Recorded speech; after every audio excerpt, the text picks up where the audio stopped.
in a heart-wrenching saga of betrayal and deceit. Chris Watts, the husband and father at the center of this harrowing tale, sought paternity because he was estranged in a web of lies and infidelity. His desire for paternity stemmed from his twisted need to maintain control over his crumbling facade of a perfect family man. As the truth came to light, to preserve his relationship, as the truth, I'm sorry, as the truth came to light, it revealed a man consumed by his own selfish desires, willing to destroy everything in his path to preserve his relationship with his mistress. The heartbreaking consequences of Chris's actions have left an entire world of people reeling with shock and disbelief as the true extent of his deception came to light. In this devastating narrative, the pursuit of paternity is not driven by love or responsibility, but rather by smoke and mirrors of manipulation and greed, leaving behind shattered lives in its wake. And while I sit here and ridiculously prove that Chris is the father of Bella, Celeste, and Nico, I must point out that Chris Watts deserves nothing but condemnation and scorn for his heinous crimes. Not a shred of paternal recognition does he deserve. The proof lies in the dignity of the victims. What is their truth? And their truth is their father, their husband, their son, their friend, unalived, four people in one night. And that's what we're going to be talking about today, you guys. As you can tell, I have a little passion behind this one. Before we start, if we could start an algorithm dance party, start clicking those hearts and thumbs up buttons. It helps us dance out into the algorithm party out there, bring more people back to our safe space at Parawomen Radio. It's just a free way to help my channel out, and it's really, really appreciated. Let me check my audio, make sure I am being heard. Okay, I am being heard. Get my screen and my stage set. And away we go. So, this whole idea for this live came to me because I get really tired of hearing about those people that talk about the paternity of the girls and of Nico. And I was just kind of surfing the internet and I came upon this channel, which is I Swear Kimberly. I really like her. She's very sarcastic. If you don't like Chris at all, like if you think that he's just a bumbling, goofy idiot, she basically might be the channel for you. She does use some choice words that I don't use, but I can still laugh at it. And so I wanted to show a little bit of her channel and what brought me to the idea because she was talking about the baby registry. And I did find the registry that she's talking about, and we're just going to take a peek at it. But, and we're going to take a peek at other stuff too. But first, we're going to look at her video. I won't play it all. As always, I will put the link to the description link in the description down below. I urge you to go and watch all the video in its entirety. I will be stopping and starting things. We won't watch all of it, but I will have it linked so that you can do that on your own. This is for fair play use, and this is just all my opinion, and for entertainment purposes only. Here we go. Be registry for Nico. And I think I did see it a long time ago. I had forgotten about it. And it's funny that Nico's due date was the same as one of my grandchild's birthday, not the same year. And there's not much that I can add to this except that dumbass, asshat, fuckface McGee ravaged, ruined, and destroyed everything when he wiped out his loving wife and children.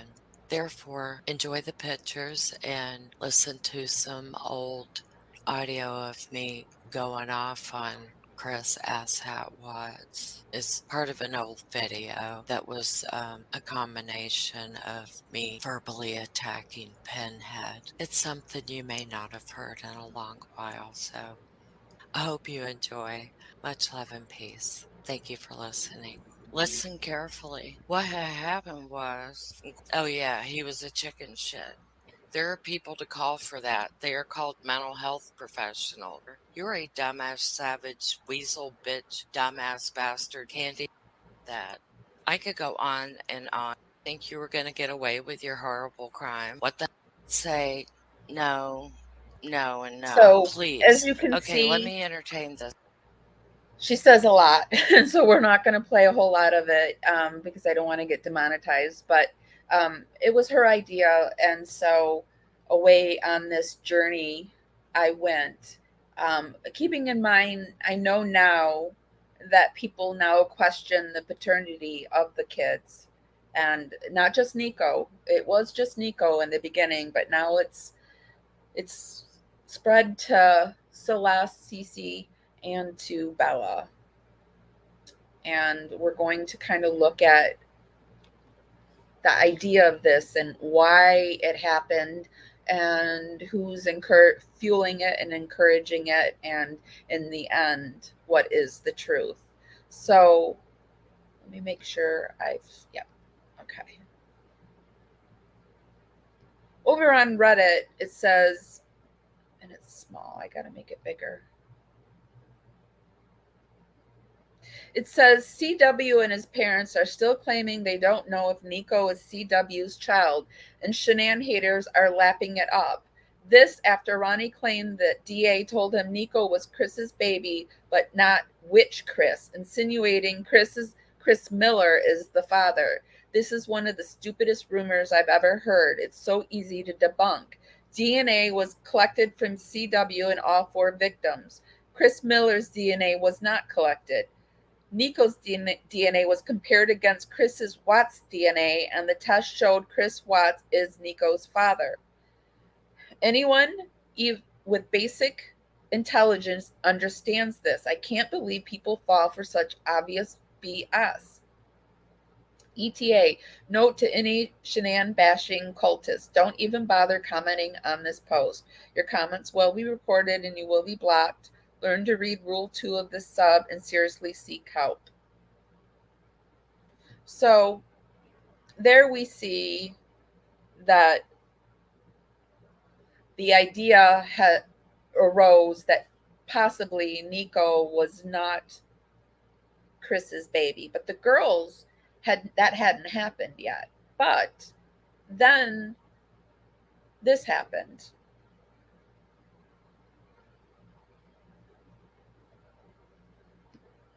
Chris Watts' attorney wanted DNA swabs from daughters' necks. It wasn't to prove that the daughters were the DNA wasn't to prove that it was their Chris's child. It was to prove who had their hands or their hands on their necks or their face or whatever. To prove who unalived them, because Chris jumped on that little story that Agent Tammy Lee told about chicks are crazy, right? So, and that Shanann did it. So here we have the bodies of 2 young girls are submerged in crude oil for 4 days before authorities discovered them, according to court documents filed by an attorney defending the girls' father against accusations that he unalived his children and wife. The motion filed Friday by Christopher Watts' attorney, James Merson, also asked that DNA swabs be taken from the girls' necks. The request quotes an expert who believes the oil would not contaminate DNA and said samples can be obtained after putting your hands on somebody's neck. Authorities separately announced that the Weld County Coroner's Office had performed autopsies on Friday and confirmed the bodies of 34-year-old Shanann, 4-year-old Bella, and 3-year-old Celeste Watts. So here we have the reason that they requested the DNA on the girls.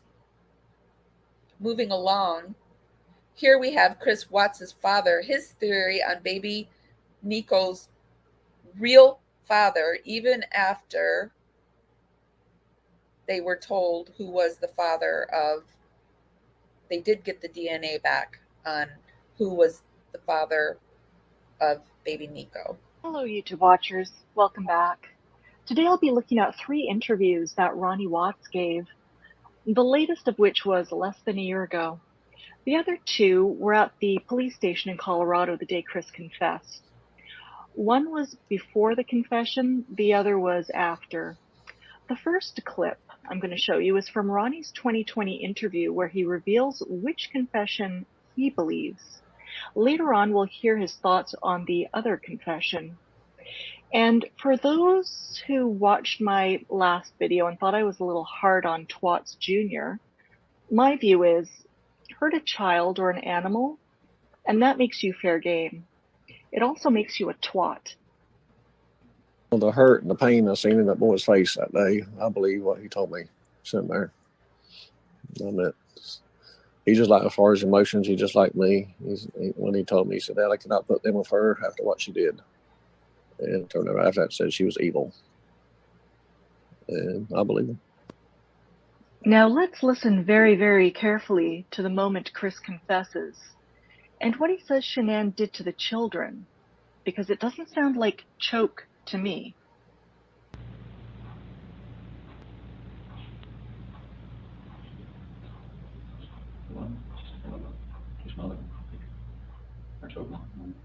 Initially, Chris says she smothered them. Ronnie says smothered or choked. And as Twats is apt to do, he goes with his father's suggestion of choked, and the rest is history. In this clip, an officer comes into the room to interview Ronnie for the first time, as Chris is in the other room being interviewed by Tammy. And thank goodness most of the videos I found had subtitles, because this guy is very difficult to understand. So I'll be jumping around between the 3 videos, but I'll label them either pre-confession, post-confession, or 2020 for last year's interview. So how you doing?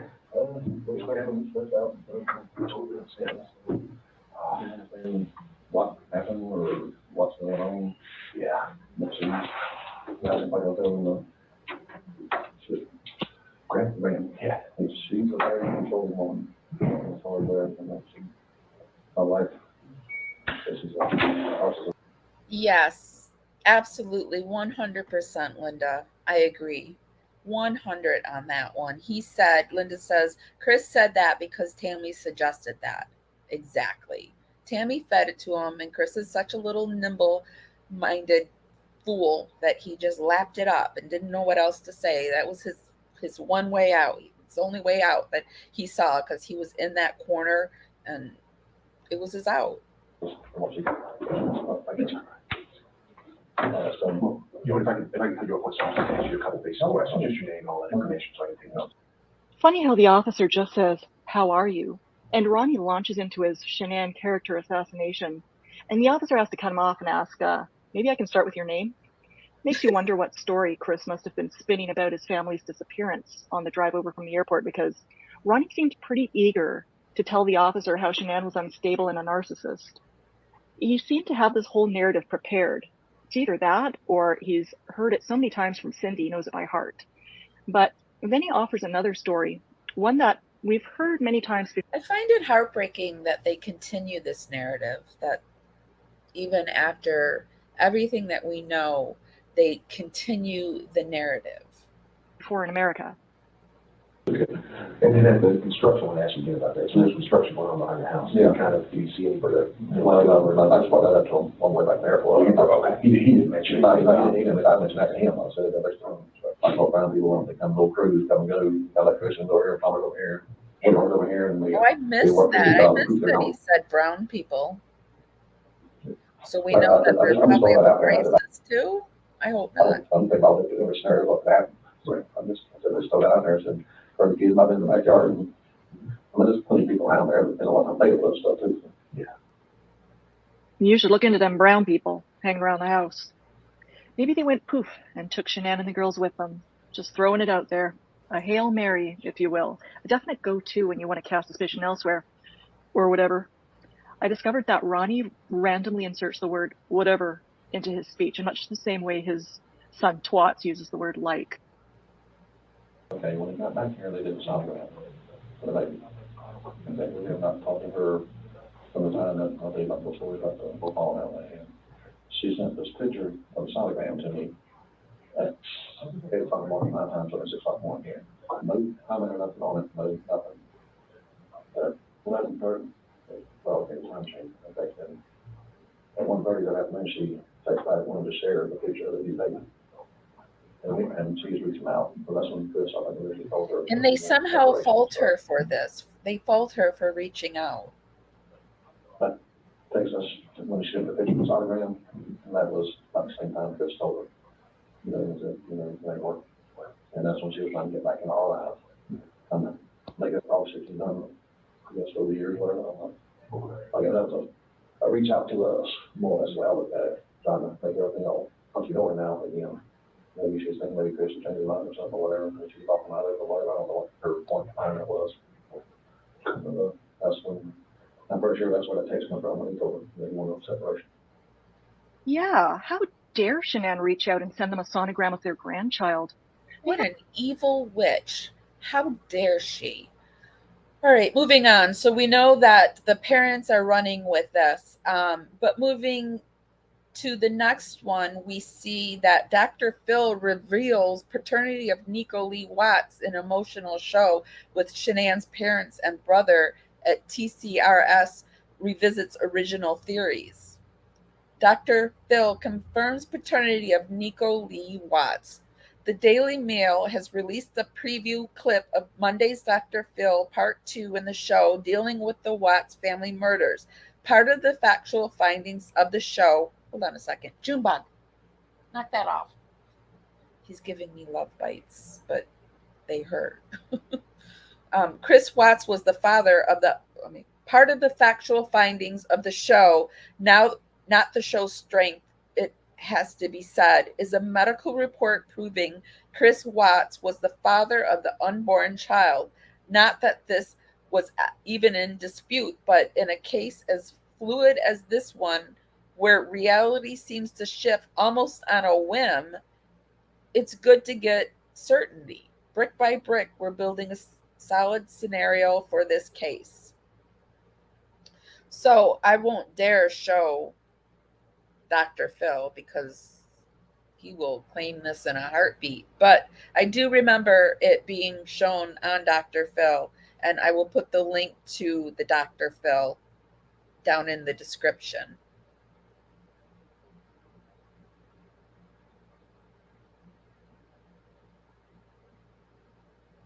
Okay.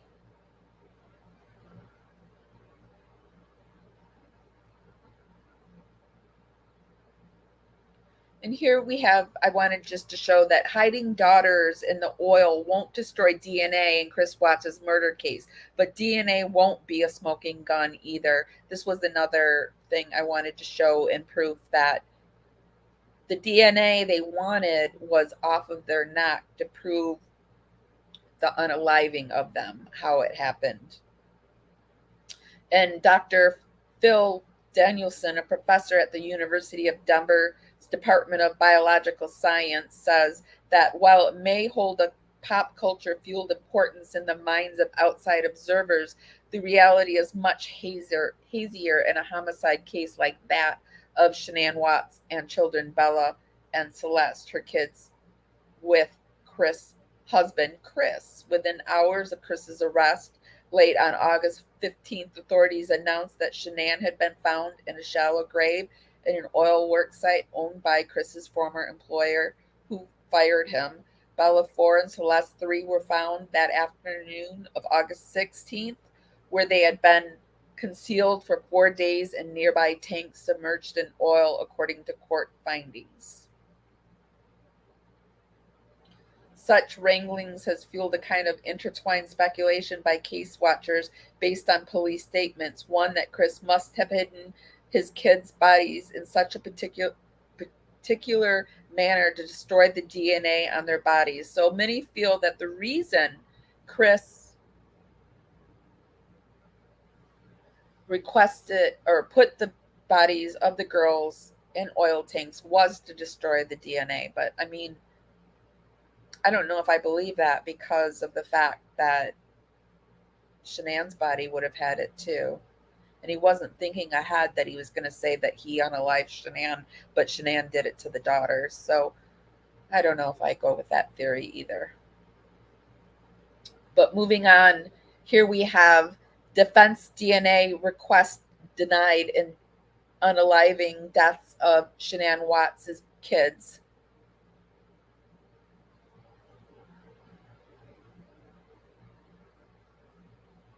A Colorado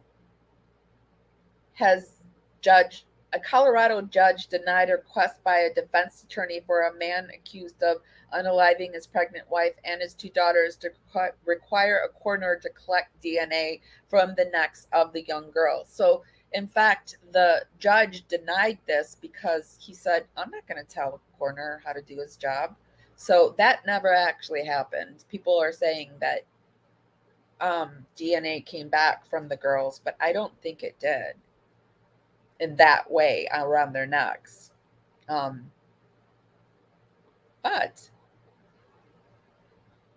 I did want to move along. So with that proven, let's go over to this Reddit thread and look at the baby registries that Shanann had. And so it has click on Amazon to see Shanann's baby registry. This is proof she wanted the baby and not in unaliving. Christopher Lee planned Nico Lee. He also chose to pick booty over baby. That's another nasty rumor that Shanann didn't want the baby, but it was in fact somebody else who didn't want the baby. So here we have Shanann Watts. The arrival date is February 1st, 2019. So that was when Nico was due. And these were some of the things that she chose.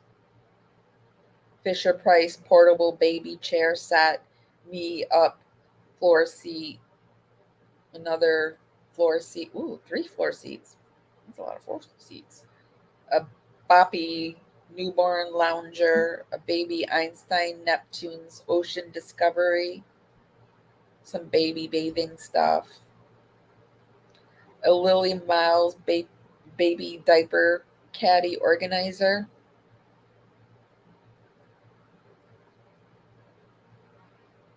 diapers, nothing out of the norm and nothing extravagant either. Feeding stuff, a new infant video baby monitor. I wonder where they were going to put Nico. Some nursery bedding and essentials. Looks like maybe she was going to go with these colors.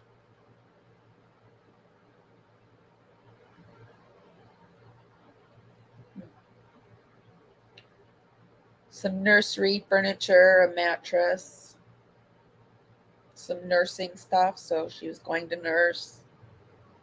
Some other stuff. Just miscellaneous stuff. Some nursing bras, gift certificates, stuff like that. So nothing too like out there that she was asking for. Here we have on Fox 31, it says, I don't want to have this baby. Newly released texts reveal Shanann Watts' anxiety over growing family. And it was, in fact, Chris Watts that didn't want the baby. Weld County, Colorado, a new batch of documents have been released in the case of Frederick Mann, sentenced to prison for the murder of his pregnant wife and children. Christopher Watts confessed to unaliving his wife, Shanann, and pleaded guilty to the death of his two daughters, Celeste and Bella. At the time of their expiring, Shanann was pregnant with the couple's third child, a boy named Nico. The young girls' bodies were found submerged in oil tanks on property owned by the company for which Watts worked. His wife's body was found in a shallow grave nearby. Newly released text messages between Shanann and a friend further reveal a crumbling marriage and hesitation to bring a new baby into the family. Texts sent by Shanann include the phrases, "I don't want to have this baby. I can't do this alone with 3 kids. I'm not happy and I can't do this." He hasn't responded, Shanann says. "That's hard," the friend says. "I don't want to have this baby." What? "I can't do this alone with 3 kids. I'm not happy. This baby was made with love, and what's happening, it's temporary. You guys love each other. You guys will be able to overcome this." I asked again because he ignored me, and he said, "No, I can't do this." "You can. You are so strong. If you care, he cares." I just said, "I'm out back." Good. If he did, I should have to text him. My parents told him. He's still inside. Oh, Chris doesn't want this baby. Said he's scared to death and he's happy with just Bella and Celeste. He thought he wanted another baby, so he worked with her to have this baby. How I got this out of him. I said, "Do you want me to abort?" "Oh, Mama, that's hardcore, but doesn't make up for the way he has been acting." A follow-up interview with Nicole Kessinger, the woman Watts was dating at the time of his family's unaliving, includes Kessinger's claim to police that she found out about Shanann's pregnancy through media report, but said though through media reports, but she said, why couldn't I get the she before the said? But she said he reiterated that the baby was not his. I was pretty taken aback by that. I just felt kind of like disappointed with him and how, like, okay, yeah. Now she knew that he had the baby all along, and now he's saying this, and she felt disappointed in him. And now with the situation, I mean, if she's pregnant, that's the beautiful thing. That was information that definitely would help for me. So I had to find that out in the media, out to the media, and asked him about it. Yesterday, he kept telling me, he's like, "It's not mine, it's not mine." And he just telling me it wasn't his. I was just like really surprised, and I was just like, "Please tell me the truth. Don't lie to me. Please don't lie to me like this." And she told investigators later, adding, and then he finally came clean and he was like, "Yeah, it's mine." So even Miss NK is saying Nico's his. The paternity test is saying Nico's his. Why are the parents still saying Nico is not his?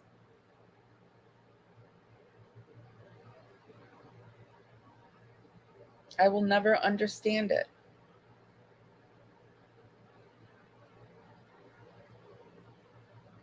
And in trying to figure it out, I did come across a few of these, like at Baby Center.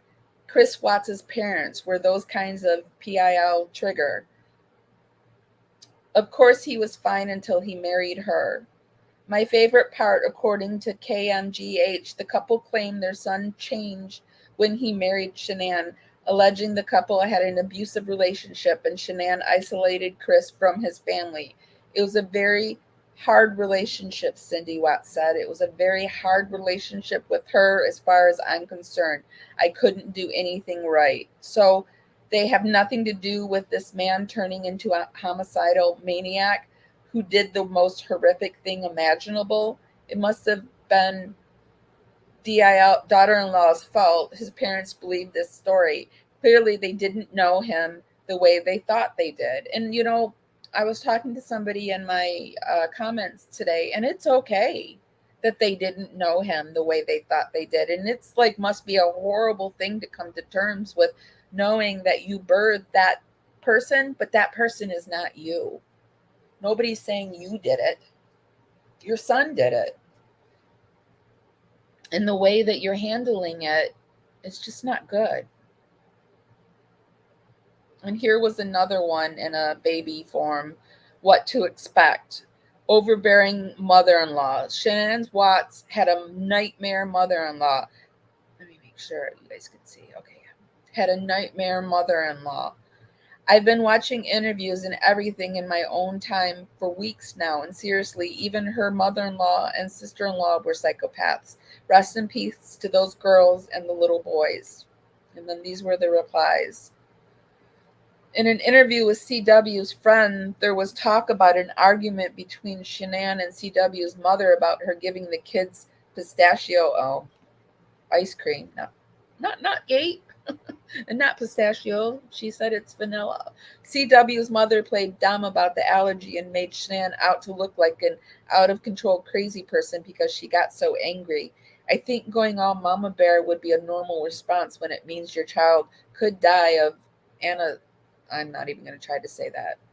In my head, I can say it, but I know in my lips I cannot. And someone who had to have known was so careless. I'd like to know how we can believe the grandma didn't want the baby sitting teen didn't when the babysitting teen did. I'd like to know how we can believe the grandma didn't when the babysitting teen did. Oh, the teen knew that. The babysitter. Chris's mom and sister double teamed against Shanann by not only giving kids the ice cream, but also sitting out a bowl of nuts on the table when Shanann wasn't looking. This mom, I would love to interview Chris's family. I would. This mom wanted to go over Shanann's head by being disrespectful, naive, ignorant, passive, aggressive, etc., and forcing these very young children to learn to make life or death health decisions when all Shanann wanted to do was to protect them. Chris's mom is nuts.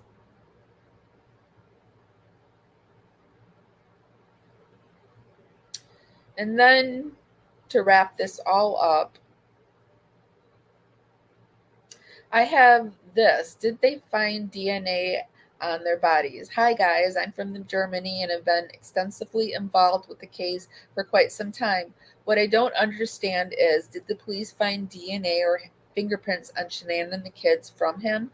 I only find statements about this, that DNA, fingerprints, and footprints were taken from him. Can any of you help me?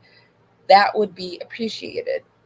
And this person says, my understanding is that they did take swabs and attempted to get tests, but I don't know of the full results. I'll write up what I do know, and if anyone else remembers more, I'm sure they'll add it. Also, I'm sorry if this doesn't make sense. I just woke up.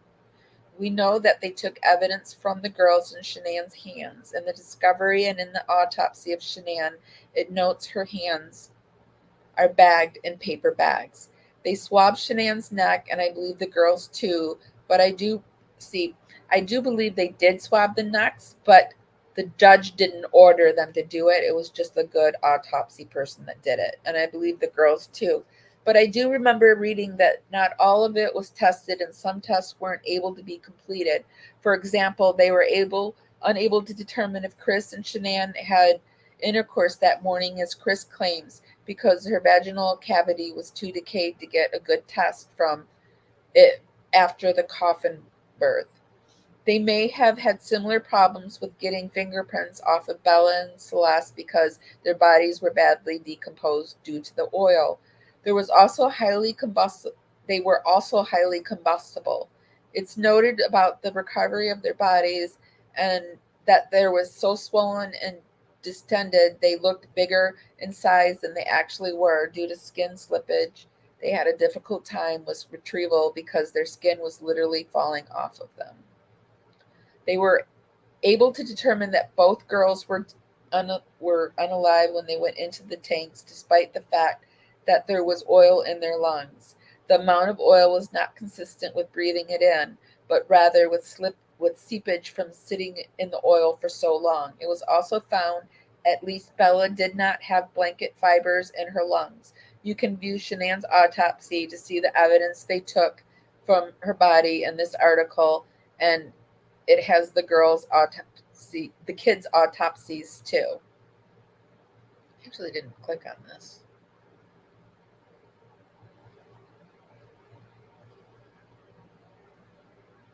We'll look at this really quick. I'm going to fly through it. This is where the autopsy report. This is Michael A. Burson, MD, PhD. And this is the autopsy report. If you want me to do an independent live or series on this, I'll do that. But yeah, here's the autopsy. It'll be down in the description if you want to look at it on your own. And so I think that proves that the kids were Chris's.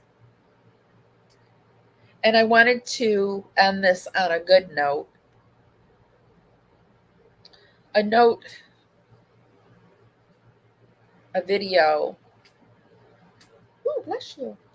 A video that has Shanann's pregnancies with Bella, Cece, and Nico, plus giving birth.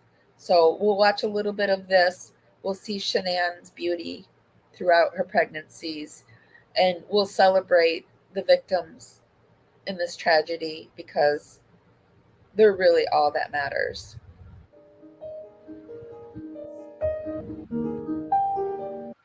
Okay. I gotta shut the music off. I wonder if I can play this. And anyway, we'll start it and I'll try to see if I can find my own music.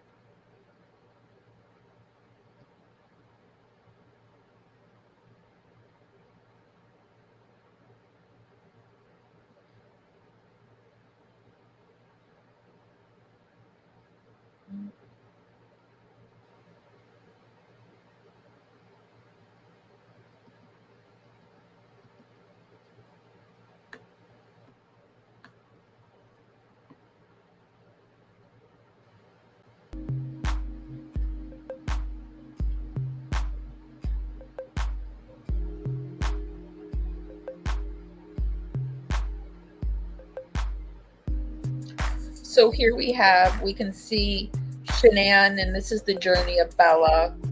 Bella's first Rockies game, 18 weeks and 2 days.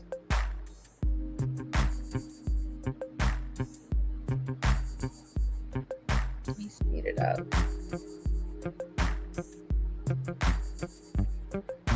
On July 6, 2013, she learned it was a girl. Still the journey of Bella Marie. This is still online too, I think. Here's a little thing that they did. They went to the movies on 8/4/13, grown-ups 2 and more shopping for next summer for you, Bella. Your dad and I went to watch a matinee, Grown-ups 2. It was hilarious. Was Grown-ups 2 hilarious? I think it was. We are still laughing. We went to the AMC at the Orchard. She was a beautiful pregnant woman, wasn't she?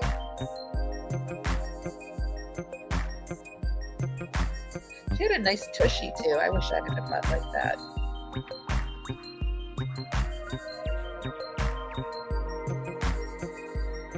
"20 weeks ultrasound appointment at Kaiser, the journey of Bella Marie.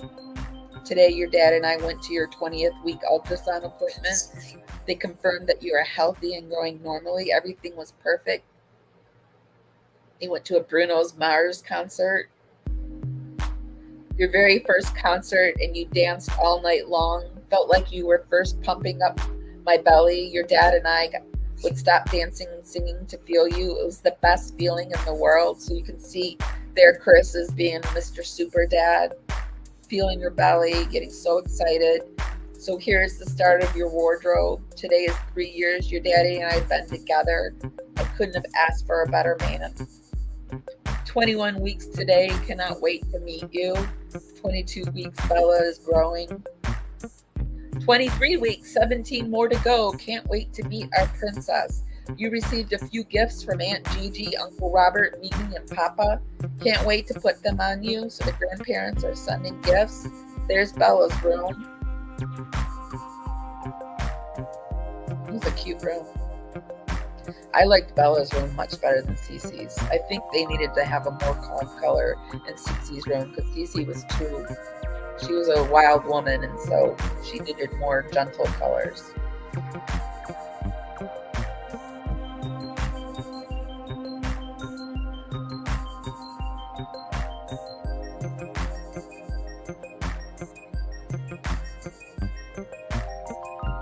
So they're doing dinner dates for Daddy and I. This is Cece. Oh wait, no, I'm sorry. This is still the journey of Bella Marie. They got her baby Steeler onesie. I'm told that Shanann was the Steelers fan.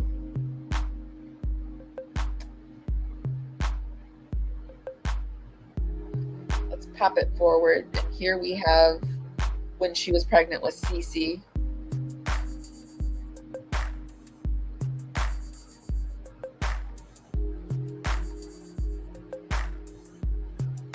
There's Jamie and Shanann.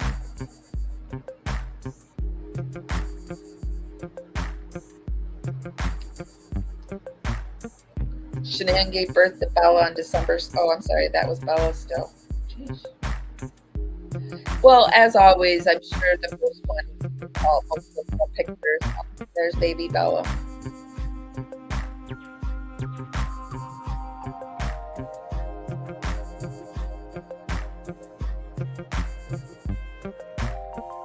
I heard once that babies are born looking like their fathers so that fathers will claim them. It's like a animalistic thing.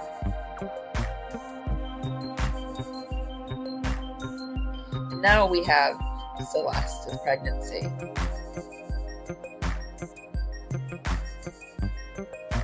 Cece was born on July 17th. There was hardly any of pregnancy photos there, huh? And then we have this infamous one of Cindy visiting and bringing the baby over to Shanann. Say hi, Cece. Be nice, be nice. Look at her. Hi, Cece. She's beautiful. Be nice. Be nice. What do you think of that? Is that your sissy? What do you think? She looks shocked. Say hi. Be nice. That's your baby sister. Say hi, Cece. Be nice. Want to touch your head? Look at her. Oh, touch your head. Oh. Nose. Nice. Nice. Say hi, Cece. I love when she says nice. Say Cece. Nice. Be careful. Is that her leg? Is that her feet? Is that her knee? Knee. Careful. Careful. Here are a few more pictures of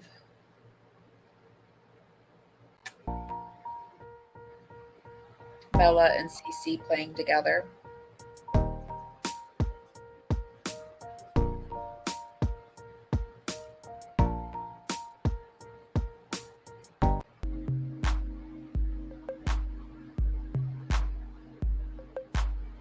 In Shanann's third pregnancy with Nico Lee, he was due on February 1st.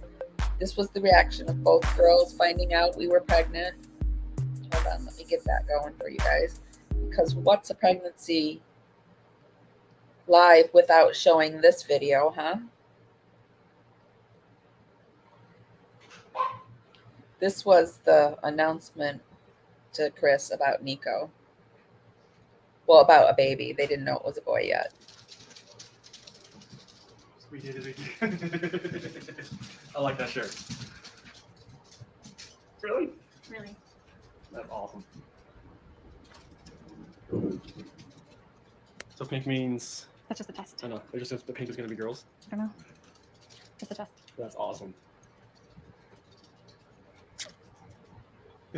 Guess when you want to, it happens.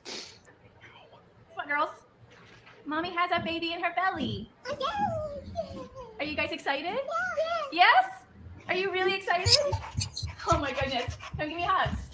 Oh. I love you, girls. I got the baby hug. You want to get the baby a hug? I love you, Bella. You're so sweet. Give me a kiss. Mommy. Yes. Hey, Bella, how many babies do I have in my belly? 5. Whoa. Whoa. That's a lot of babies. You better grow up really Chris, you don't deserve 5 babies. quickly, because I need help. It's already tough. It's already tough. You can kiss the baby? No. You kiss the baby in the morning and at night before bed? I'm kissing it right now. You're so funny. Well, I'm going to kiss it in your bed, my bed, and your bed. Want I tuck you in? Yeah. Okay. I want to sleep in your bed. Oh, I know. But you sleep in your bed like a big I girl. want to sleep in your bed. Here's the best. Ready or not, here I come. And little Bella was teaching.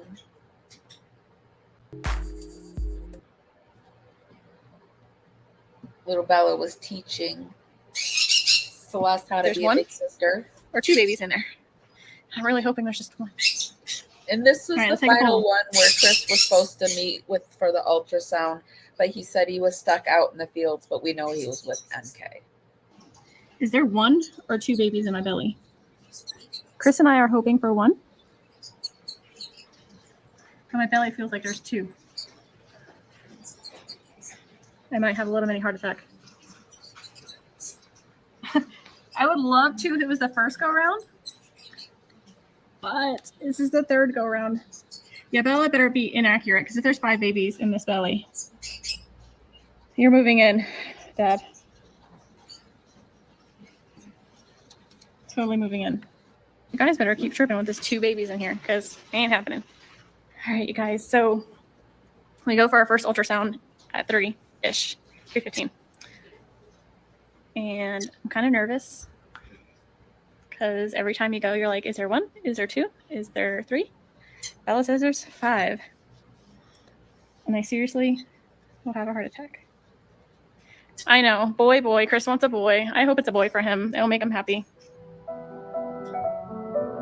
So there was no 5 babies, one little peanut in there, and the peanut was Mr. Nico Lee Watts. Okay, guys, that's all I have for this live. If you like my content, please consider becoming a member of the Parawoman Radio family. I have a few videos that I haven't released to anybody except the members.